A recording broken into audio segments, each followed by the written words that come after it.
Rental system. Car rental சிஸ்டமில் என்ன இருக்கும் அப்படின்னா, பேசிக்காக அந்த ரெண்டல் சிஸ்டம் என்ன பண்ணணும்னா, it should allow the customers to browse and reserve cars.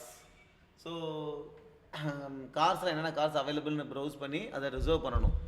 Okay, அப்புறம் ஈச் கார் ஷுட் ஹாவ் ஒரு காருக்கும் மேக்கு, மாடல், இயரு, அது ஒரு ப்ரைஸ் என்ன, அந்த டேட்டெல்லாம் ஸ்டோர் பண்ண வேண்டியது இருக்கும். Customer should be able to search for cars based on various criteria. காரோட டைப்பு, ப்ரைஸ் ரேஞ்ச், அது மாதிரி சர்ச் பண்ண முடியணும். அப்புறம் ரிசர்வ் பண்ண முடியணும். ஓகே, க்ரியேட் பண்ண முடியும் ரிசர்வேஷன், மாடிஃபை பண்ண முடியும் ரிசர்வேஷனு. ஓகே, அப்புறம் அந்த சிஸ்டம் வந்து it should keep track of the available cars and update the status accordingly. Okay, so the system should be able to handle customer இன்ஃபர்மேஷனையும் ஸ்டோர் பண்ணணும். Okay, அப்புறம் பேமெண்ட் ப்ராசஸும் பண்ணணும். ஸோ இதெல்லாம் தான் கார் ரெண்டல் சிஸ்டமோட ரிக்குவயர்மெண்ட். ரைட், இப்போ இதை டிசைன் பண்ணும்போது, ஓகே, இப்போ இந்த ஜோகோ இன்டர்வியூக்கோ இதுக்கோ டிசைன் பண்ணும்போது த டாப் கிளாஸ் என்ன அப்படின்னு ஞாபகம் வச்சுக்கணும். இது வந்து கார் ரெண்டல் சிஸ்டம், அதுதான் டாப் கிளாஸ். ஸோ அதில் என்ன இருக்கும் அப்படின்றத முதல்ல போட்டுட்டு அப்புறம் ஒன்று ஒன்றா போடலாம். ஸோ கார் ரெண்டல் சிஸ்டம் என்ன இருக்குன்னா, first you will have cars which is list of cars, இல்லை மேப் ஆஃப் கார்ஸ். அப்புறம் it will have list of reservations. இதை பண்ண உடனே இப்போ உடனே போய் காரில் என்ன இருக்கும், காரில் என்னென்ன டேட்டா இருக்கும், யூஎம்எல் டயக்ராம் மாதிரி போட்டு காரில் என்னென்ன டேட்டா இருக்கும் அதை உடனே போட்டுருங்க. காரில் என்னென்ன இருக்கும், மேக்கு, மாடலு, இயரு, லைசன்ஸ் பிளேட்டு இதெல்லாம் இருக்கும், அதெல்லாம் போட்டுருங்க. அப்புறம் அதில் என்னென்ன ஃபங்க்ஷன் இருக்கும் அதெல்லாம் போட்டுருங்க. இப்போ அடுத்தது இங்கே வாங்க. ஸோ எப்போதுமே டிசைன் பண்ணும்போது உன்னுடைய காமன் டாப் லெவல் கிளாஸ் இருக்குல்ல, அதை போட்டு அதுக்குள்ளே என்னென்ன டேட்டா இருக்கும். ஒரு டேட்டா பண்ணால் அது என்னவா இருக்கும், இப்போ ஒரு டேட்டாவில் ஆப்ஜெக்டாக இருக்குது, அப்போ அந்த ஆப்ஜெக்ட்குள்ளே என்னென்ன டேட்டா இருக்கும். இப்போ அடுத்து என்னது, ரிசர்வேஷன்ஸ் போடும்போது it will have a list of reservations. அப்போ ஒரு ரிசர்வேஷன்ஸ் என்ன இருக்கும், ரிசர்வேஷன் அடுத்த கிளாஸ் போடும். So this is how you have to think. நீ மொத்தமாக திங்க் பண்ணால் யூ வில் கெட் கன்ஃபியூஸ்ட். ஒரு பாயிண்ட் பை பாயிண்ட்டாக ஒன்று ஒன்றா போனோம் அப்படின்னா it will be easy to make the design. Okay, so இப்போ நம்ம கேஸில் கார் ரெண்டல் சிஸ்டத்தில் என்ன இருக்கும் அப்படின்னா, ஃபஸ்ட்டு வந்து பார்த்தீங்கன்னா இந்த கார் ரெண்டல் சிஸ்டம் அப்படின்றது நம்ம ஒரு ஆப்ஜெக்ட் கிரியேட் பண்ணி தான் இதெல்லாம் யூஸ் பண்ண முடியும். ஆனால் ரெண்டல் சிஸ்டத்துக்கு ஒரு ஆப்ஜெக்ட் இருந்தால் போதும். ஓகேவா, அதனால் நம்ம என்ன பண்ணுவோம்னா அந்த ஆப்ஜெக்டை அதுக்குள்ளாரே ஸ்டோர் பண்ணுவோம். ஏன்னா இது ஒரு சிங்கிள்டன் கிளாஸாக இருக்கும். சிங்கிள்டன் கிளாஸுக்கு எல்லாத்துக்குமே இன்ஸ்டன்ஸ் வந்து உள்ளாரே இருக்கும், ஒரு ஸ்டாட்டிக் இன்ஸ்டன்ஸாக இருக்கும். ஓகே, அப்புறம் you will have a map of cars, number plate and cars, a map of reservations, நிறைய ரிசர்வேஷன்ஸ் இருக்குது. அப்புறம் பேமெண்ட் ப்ராசஸிங் டேட்டா, அவ்வளோதான் டேட்டாவே. ரைட்டா, அப்போ என்னென்ன பண்ணலாம், கார்ஸை ஆட் பண்ணலாம், ரிமூவ் பண்ணலாம். ஓகே, கார்ஸு அவைலபிளாக என்னன்றதை சர்ச் பண்ணலாம் ஒரு டேட்டுக்குள்ளே கொடுத்தோன்னா. ரைட்டு, அப்புறம் ரிசர்வேஷன் க்ரியேட் பண்ணலாம். ஸோ ரிசர்வேஷன் க்ரியேட் பண்ணும்போது if it is multi threaded அப்படின்னா ஒரு ரிசர்வேஷன் தான் அலோவ் பண்ணணும், அதனால் அதை சிங்க்ரனைஸ்னு போட்டுடுறோம். ரைட், அதேமாதிரி கேன்சல் ரிசர்வேஷன் பண்ணலாம், ப்ராசஸ் பேமெண்ட் பண்ணலாம், கார் அவைலபிளாக இல்லையான்னு ஒரு கார்டுக்கு செக் பண்ணலாம். ஓகே, ஸோ இந்த மாதிரி சில ஃபங்க்ஷன்ஸ்லாம் நம்ம வச்சுக்கலாம். ஓகே, ஸோ ஃபங்க்ஷன்ஸ்லாம் நம்ம வெளியே ஆப்ஜெக்டை வச்சு தான் கால் பண்ணணும் அப்படின்னா அதெல்லாம் நார்மல் ஃபங்க்ஷன்ஸாக இருக்கும். அதெல்லாம் வந்து பார்த்தீங்கன்னா பப்ளிக் ஃபங்க்ஷன்ஸாக இருக்கும். இப்போ ஃபங்க்ஷன் ஹெல்பர், இந்த கிளாஸ் கூட அதில் ஹெல்பர் ஃபங்க்ஷன் வச்சு பண்ணின்னு அது வெளியிருந்து கால் பண்ண மாட்டேன், உள்ளே இருந்து இதுக்குள்ளாரே தான் கால் பண்ணுவேன். அந்த ஃபங்க்ஷன்ஸ்லாம் ப்ரைவேட் ஃபங்க்ஷன்ஸாக இருக்கணும். ஓகே, ஸோ இது பண்ணியாச்சா. இப்போ நம்ம என்ன பண்ணோம், இதெல்லாம் பண்ணி முடிச்சா. இப்போ கார்ஸ் வந்துச்சா, காருக்கு என்ன இருக்கும், ஸோ கார்ஸ் இருக்குது, காரை போடலாம். இப்போ ரிசர்வேஷன்ஸ் இருக்குது, ரிசர்வேஷன் என்ன இருக்கணும், ரிசர்வேஷன் ஐடி, என்ன கஸ்டமர் ரிசர்வ் பண்ணாங்க, கஸ்டமர் வந்துச்சா அப்புறம் போய் என்ன பண்ணலாம், கஸ்டமர் ரிசர்வ் பண்ணாங்க, என்ன கார் ரிசர்வ் பண்ணாங்க, என்ன டேட்டு, என் டேட்டு, என்ன ப்ரைஸு, அப்புறம் மேக் ரிசர்வேஷன் ஸ்டார்ட் டேட், என் டேட் இதெல்லாம் இருக்குது. ஓகே, இப்போ வந்து பார்த்தீங்கன்னா மேக் ரிசர்வேஷன் அங்கே தான் இருக்குது. ஓகே, இப்போ வந்து கஸ்டமர் டேட்டா, இப்போ கஸ்டமர் இங்கே வந்துச்சா ரிசர்வேஷன் பண்ணும்போது, அப்போ கஸ்டமருக்கு வா name, contact number, driving licence number இது போட்டேன். அதேமாதிரி கார் இருக்குது, காரில் என்ன டேட்டா இருக்கும், மேக்கு, மாடல், இயரு. ஓகே, இதெல்லாம் வந்து ஒரு வாட்டி நீ ஒரு கார் கிரியேட் பண்ணும்போது இதெல்லாம் மாற போகிறது, அதனால் அதெல்லாம் ஃபைனல். ரைட்டு, அதுக்கப்புறம் பார்த்தீங்கன்னா சம் ஃபங்க்ஷன்ஸ் இந்த கார் அவைலபிளாக என்ன, get rent price per day, இங்கே டேட்டா இருக்குல்ல, இந்த டேட்டாவோட கெட்டர் செட்டஸ். ஓகே, செட்டர்ஸ் வந்து பார்த்தீங்கன்னா இதுக்கு மட்டும் தான் இருக்குது செட்டர். ஏன்னா அது ஒன்று தான் ஃபைனல் கிடையாது. எது ஃபைனல் இல்லையோ அதுக்கு மட்டும் தான் செட்டர் இருக்குது. Right. So this is how you have இங்கே வந்து ஒரு பேமெண்ட் ப்ராசஸர் இருக்குது. அப்புறம் கார் டைப் வந்து பார்த்தீங்கன்னா என்ன இருக்கலாம், எஸ்யூவியாக இருக்கலாம், கார் ஸ்டேட்டஸ் அவைலபிளாக புக்டா, இதெல்லாம் enums. So this is how you create a UML diagram. Okay, இப்போ நம்ம கோட் பார்ப்போம். Okay, let go in to the code. கோடில் வந்து பார்த்தீங்கன்னா let's have the car reservation system. இதில் வந்து பார்த்தீங்கன்னா பேமெண்ட்னு ஒரு ஃபோல்டர் மட்டும் தான் இருக்குது. மற்றபடி எல்லா ஃபைல்ஸுமே வந்து வெளியே தான் இருக்குது. இதில் வந்து கார் ரெண்டல் சிஸ்டமில் நம்ம சொன்ன மாதிரி இட் ஹேவ் ஒரு it will have an instance. Okay, அதுக்கப்புறம் பார்த்தீங்கன்னா லிஸ்ட் ஆஃப் கார்ஸ் இருக்கும், அது ஒரு map. It will have reservations. இதெல்லாம் வந்து பார்த்தீங்கன்னா அந்த ஆப்ஜெக்ட் கிரியேட் பண்ணும்போது we creating a concurrent hash map எல்லாத்துக்குமே. ஏன் கன்கரண்ட் ஹேஷ் மேப் அப்படின்னா, நம்ம ஒன் ஆஃப் த ரிக்குயர்மெண்ட் வந்து 2 புக்கிங் ஒரே டைமில் நடக்கக்கூடாது. ஓகே, நீ கார் ஆட் பண்ணும்போது, ரிசர்வேஷன் மேக் பண்ணும்போது, இப்போ வந்து ஒரு கஸ்டமர் ரிசர்வேஷன் மேக் பண்ணிட்டு இருக்கிறான், நீ போய் இதுதான் லிஸ்ட் ஆஃப் ரிசர்வேஷன் கரெக்டாக, நீ ரிசர்வேஷன் கிரியேட் பண்ணிட்டு போய் இந்த லிஸ்ட்டில் போய் ஆட் பண்ணணும். இப்போ நார்மல் ஹேஷ் மேப் போட்ட அப்படின்னா ரெண்டு பேர் வந்து 2 பேர் ரிசர்வ் பண்ணும்போது அந்த ஹேஷ் மேப்பில் போய் ஒரே 2 ரிசர்வேஷன் ஒரே டைமில் போய் ஆட் ஆகிடலாம். ஓகே, இது கன்கரண்ட் ஹேஷ் மேப் போட்ட அப்படின்னா ஒரு த்ரெட்டு போய் ஆட் பண்ணிட்டு இருக்கும்போது இன்னொரு த்ரெட்டால் ஆட் பண்ண முடியாது. ஓகே, ஸோ அதெல்லாம் கன்கரண்ட்டாக போட்டிருக்காங்க. அப்புறம் credit card payment processor. Okay, இதெல்லாம் கிரியேட் பண்ணியாச்சு. அதுக்கப்புறம் பார்த்தீங்கன்னா காரை ஆட் பண்ணலாம், காரை ரிமூவ் பண்ணலாம், காரை சர்ச் பண்ணலாம் அவைலபிளாக இருக்கா இல்லையான்ட்டுன்னு. கார் அவைலபிளாக இல்லையா, அது எப்படி பண்ணுவேன்? அப்போ என்ன பண்ணுன்னா, பேசிக்காக எல்லா ரிசர்வேஷன்ஸோட வேல்யூஸ் எடுத்துகிட்டு ஒரு ரிசர்வேஷன்லேயும் போய் ஒரு கார் அவைலபிளாக இருக்கான்னு பார்க்கணும். கரெக்டாக?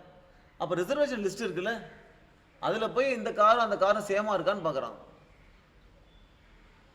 ஓகே, நீ அவைலபிளாக இருக்கும்போது ஒரு ஸ்டார்ட் டேட் எண்ட் டேட் கொடுத்துருப்ப. அப்போ அப்படி அந்த கார் இருந்துச்சுன்னா இந்த ரிசர்வேஷன் எண்ட் டேட்டும்,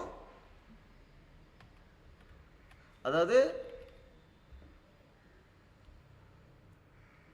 நம்மளுடைய ஸ்டார்ட் டேட் வந்து அந்த ரிசர்வேஷன் எண்ட் டேட்டோட முடியாது இருக்குச்சுன்னா அந்த கார் அவைலபிள் இல்லைன்னு அர்த்தம். கரெக்டா? கரெக்ட். ஸோ டேட்டையும் செக் பண்ணுறோம். நம்மளோட ரிசர்வேஷன் ஏற்கனவே நம்ம கேட்குற டேட்டு ஏற்கனவே அந்த கார் புக்கான டேட்டுக்கு அப்புறம் இருந்துச்சுன்னா அவைலபிள். ஸோ கார் ரிசர்வேஷன் லிஸ்ட்டில் இருந்தால் மட்டும் பத்தாது, டேட்டையும் செக் பண்ணி அதுக்கப்புறம் அவைலபிளாக இல்லையா அப்படின்றத சொல்கிறோம். புரியுதா? ரைட். ஸோ இந்த மாதிரி தான் மேக் ரிசர்வேஷன் என்ன பண்ண போகிறோம்? ஃபஸ்ட்டு கார் அவைலபிளான்னு பார்க்குறோம், அப்புறம் ஒரு ரிசர்வேஷன் ஐடி போடுறோம், ரிசர்வேஷன் கிரியேட் பண்ணுறோம், ரிசர்வேஷனில் போட்டுட்டு அந்த காரை வந்து அவைலபிள் ஃபால்ஸ்ன்னு செக் பண்ணிடுறோம். அவ்வளோதான், ஒரு ரிசர்வேஷன் கிரியேட் பண்ணியாச்சு கார் ரெண்டல் சிஸ்டமில் make reservation. Correct. So you are just making reservation and putting in the map. கேன்சல்லாம் என்ன, அதை ரிமூவ் பண்ணிடுறோம் மேப்லேருந்து, அவ்வளோதான். ப்ராசஸ் பேமெண்ட்னா என்ன பேமெண்ட் ப்ராசஸரோ அதில் பேமெண்ட் ப்ராசஸ் ஃபங்க்ஷனை கால் பண்ணுறோம். ஓகே, அதுக்கு என்ன ப்ரைஸோ அந்த ப்ரைஸை கொடுக்குறோம், அவ்வளோதான். ரிசர்வேஷன் ஐடிக்கு ரேண்டமாக ஜென்ரேட் பண்ணுறோம். ரைட். ஸோ இதில் இந்த மாதிரி என்னென்னா, இந்த மாதிரி கார் ரெண்டல் சிஸ்டத்தில் என்னென்ன இருக்கும், அது என்னென்ன ஃபங்க்ஷன்ஸ் இருக்கும்னு பார்த்துக்கோ. காரில் என்ன இருக்கும்? காரில் பொறுத்த வரைக்கும் பார்த்தீங்கன்னா கார் ஸ்டேட்டஸ் டாட் ஜாவா, இதெல்லாம் கார் ஸ்டேட்டஸ், இதெல்லாம் enum, car type. Okay, we go to the car rental system. Oh, இந்த கார் இருக்கா? கார் எங்கே இருக்குப்பா? கார் இங்கேயே இருக்குது, car dot Java. Make, model, year, licence plate, run per day இதெல்லாம் இருக்குது. ஓகே, அதில் கெட் அண்ட் செட்டல் மெத்தட்ஸ் தான் இருக்கும் காரில். ஓகே, ஸோ அவ்வளோதான். ரைட். ஸோ அப்புறம் கஸ்டமர் பொறுத்த வரைக்கும் கஸ்டமர் டேட்டாலாம் இருக்கும், name, contact number, licence number, அவ்வளோதான். அதில் கெட் அண்ட் செட்டல் கூட இல்லை. மற்றபடி கார் டைப்ஸ், அவ்வளோதான். பேமெண்ட் ப்ராசஸரை பொறுத்த வரைக்கும் என்ன அப்படின்னா, நம்ம போய் பேமெண்ட் ப்ராசஸ் இருக்கு, ரெண்டல் சிஸ்டத்தில் இருக்குது பேமெண்ட் ப்ராசஸர் அப்படின்னு. இந்த பேமெண்ட் ப்ராசஸர் வந்து டைரெக்டாக இது வந்து பார்த்தீங்கன்னா கிரெடிட் கார்டோ இல்லை வந்து யூபிஐயோ இருக்கக்கூடாது. இது என்ன இருக்கணும்? It should be an interface. அதில் ப்ராசஸ் பேமெண்ட் ஒரு ஃபங்க்ஷன் இருக்கணும். இந்த ப்ராசஸ் பேமெண்ட் எங்கே இம்ப்ளிமெண்ட் பண்ணியிருப்ப?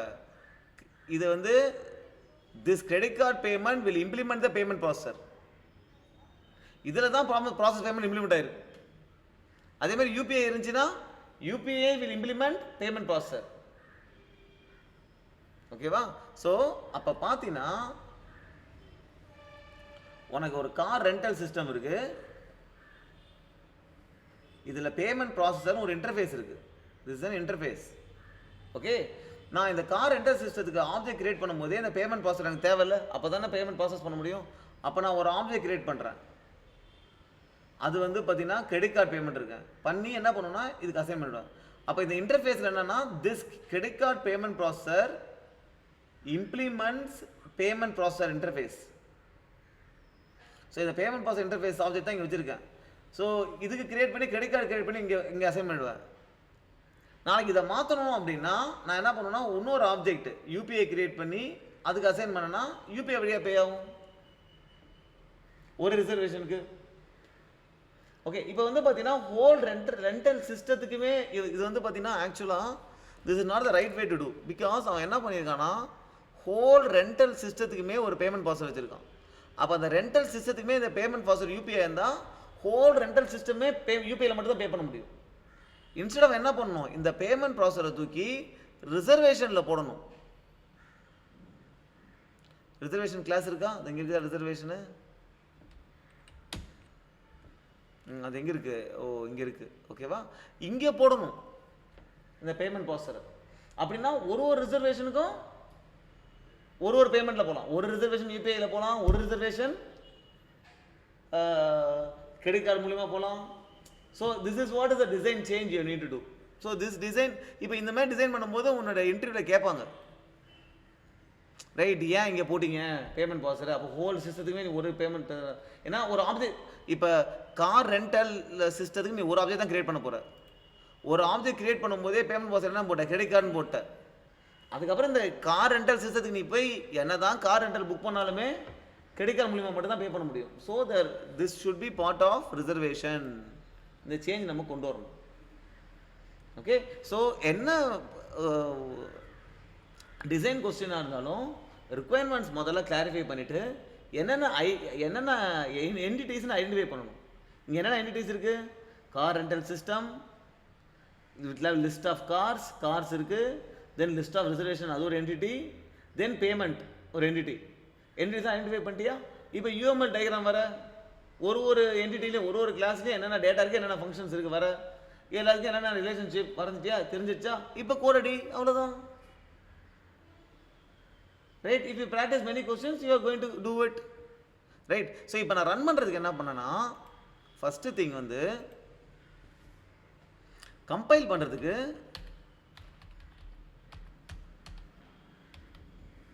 ஓகே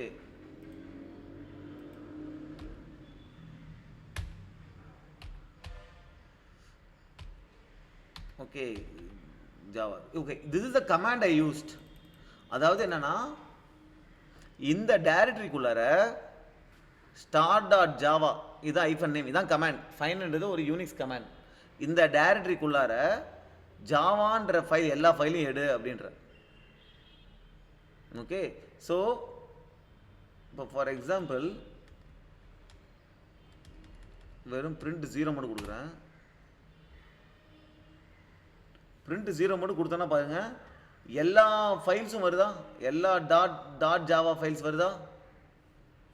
ஓகே, எல்லா .java ஃபைல்ஸ் வருதா? அப்போ print 0 கொடுத்தனா எல்லா .java ஃபைல்ஸும் வந்துருச்சு. அது ஆர்கியூமெண்ட்டாக எதுக்கு பாஸ் பண்ணுறேன்? ஜாவா சிக்கு பாஸ் பண்ணுறேன். ஜாவா சி என்ன பண்ணும்? கம்பைல் பண்ணும். அப்போ என்னெல்லாம் வருது? எல்லா ஜாவா ஃபைல்ஸையும் கம்பைல் ஆகிடும். ஸோ ஒரு ஃபோல்டரில் இருக்கிற எல்லா ஜாவா ஃபைல்ஸையும் கம்பைல் பண்ணுறதுக்கு இந்த கமாண்ட் நான் யூஸ் பண்ணிட்டேன். இப்போ கம்பைல் ஆகிடுச்சு. இப்போ நான் ரன் பண்ணணும். ரன் பண்ணும்போது பார்த்தீங்கன்னா கார் ரெண்டல் சிஸ்டம் டெமோ, இந்த டெமோவில் தான் என்ன இருக்குது, நான் முதல்ல கார் ரெண்டல் சிஸ்டத்துக்கு ஒரு ஆப்ஜெக்ட் கிரியேட் பண்ணுறேன். அதில் போய் நிறைய கார் ஆட் பண்ணிட்டேன். இப்போ ரெண்டல் சிஸ்டத்தில் கார் இருக்குது. ஒரு கஸ்டமர் வேணும்ல, ரிசர்வ் பண்ணுறதுனா கஸ்டமர் வேணும், கஸ்டமர் பண்ணிட்டேன். அப்புறம் எனக்கு வந்து ரிசர்வேஷன் மேக் பண்ணணும், கரெக்டாக? அதுதானே இது. அதுக்கு என்ன பண்ணுறேன்? ஸ்டார்ட் டேட் என்ன, என் டேட் என்ன, எனக்கு ரிசர்வ் பண்ணுறதுக்கு எனக்கு இந்த டொயோட்டா கார் வேணும், இந்த டேட்லேருந்து டேட் வரைக்கும். ஓகே, அதுக்கு காரை சர்ச் பண்ணுறேன் என் ரெண்டல் சிஸ்டத்தில். கார் இருக்கா? ஓ மை காட், ஒரு நிமிஷம்ப்பா. அவைலபிள் கார்ஸ் இருக்கா? அவைலபிள் கார்ஸ் எம்டியாக இருந்துச்சு அப்படின்னா கார் ரெண்டல் கார் அவைலபிள் இல்லைன்னு அர்த்தம். அப்படி இருந்துச்சுன்னா நான் போய் மேக் ரிசர்வேஷன் பண்ணுறேன். ரிசர்வேஷன் சக்ஸஸ்ஃபுல்லாக இருந்தால் பேமெண்ட் பண்ணுறேன். இப்போ ரிசர்வேஷன் சக்ஸஸ்ஃபுல், இதுதான் ரிசர்வேஷன் ஐடின்னு கொடுக்குது என்னுடைய கார் ரெண்டல் சிஸ்டம். கரெக்டாக? இப்போ இது எந்த ஃபங்க்ஷனில் இருக்குது? ரன் அப்படின்ற ஒரு ஃபங்க்ஷனில் இருக்குது. இந்த ரன்ன்றது என்ன? ஒரு ஸ்டாட்டிக் ஃபங்க்ஷன். ஓகே, அப்போ ஆப்ஜெக்ட் இல்லாமல் இந்த ஃபங்க்ஷனை கால் பண்ணலாம். கரெக்டாக?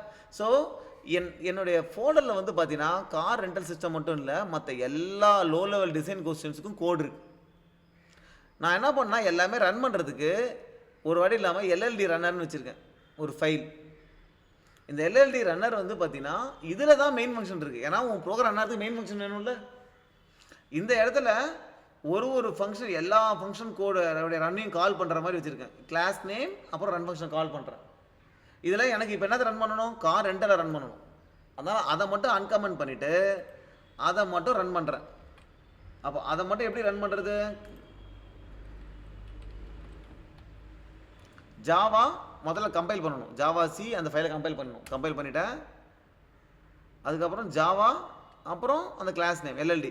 இப்போ நான் ரன் பண்ண என்ன ஆகும்? இந்த மெயின் ஃபங்க்ஷன் கால் ஆகுமா? வந்துட்டு இங்கே என்ன ஆகும்? இது ஒரு ரன் ஃபங்க்ஷன் கால் ஆகுமா? ரன் ஃபங்க்ஷன் கால் ஆனால் எனக்கு கார் ரெண்டல் சிஸ்டம் ரன் ஆகிடும். இப்போ ரிசர்வ் பண்ணிடுச்சு. This is how it works.